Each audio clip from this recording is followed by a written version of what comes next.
अखंड सौभाग्य, पति की लंबी आयु और खुशहाली के लिए हर साल ज्येष्ठ अमावस्या पर सुहागिनें वट सावित्री व्रत रखती है।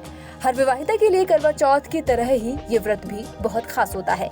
इस दिन महिलाएं निर्जल व्रत कर पति की लंबी उम्र की कामना करती हैं। इस साल अमावस्या वट सावित्री व्रत कब पड़ेगा, इस व्रत का महत्व और पूजा विधि क्या है, इस वीडियो में हम विस्तार से बताएंगे। सबसे पहले जानते हैं कि तिथि के मुताबिक कब है वट सावित्री पूजा। ज्येष्ठ महीने के कृष्ण पक्ष की अमावस्या को निर्जला व्रत रखने की परंपरा है।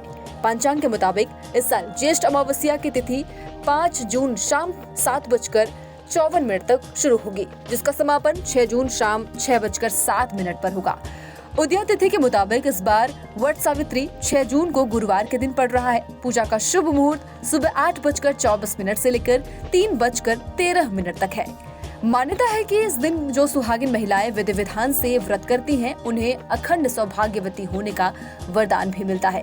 तो शादी के बाद अगर आपका भी पहला वट सावित्री व्रत है तो आपको कुछ बातों का खास ध्यान रखने की जरूरत है। धर्म के जानकारों के मुताबिक इस दिन नई नवेली दुल्हन को सुबह स्नान ध्यान के बाद लाल रंग की साड़ी पहननी चाहिए, दुल्हन की तरह श्रृंगार करना चाहिए, फिर बरगद के पेड़ के पास सफाई कर गंगा जल छिड़कना चाहिए।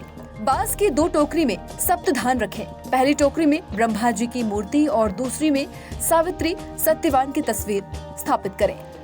वट वृक्ष के जड़ में जल, कच्चा दूध अर्पित करें। चावल के आटे का पीठा लगाएं। वट वृक्ष पर रोली, सिंदूर, अक्षत, पान, सुपारी, फूल, फल, बताशे चढ़ाएं। वृक्ष की 7 बार परिक्रमा करते हुए कच्चा सूत या कलावा लपेटें। सावित्री सत्यवान की कथा पढ़ें। इसके बाद सुहागिनों को श्रृंगार सामग्री, फल, अनाज का दान करें। सुहागिनें विधि पूर्वक पूजा करने के बाद व्रत का पारण 11 भीगे चने खाकर करें।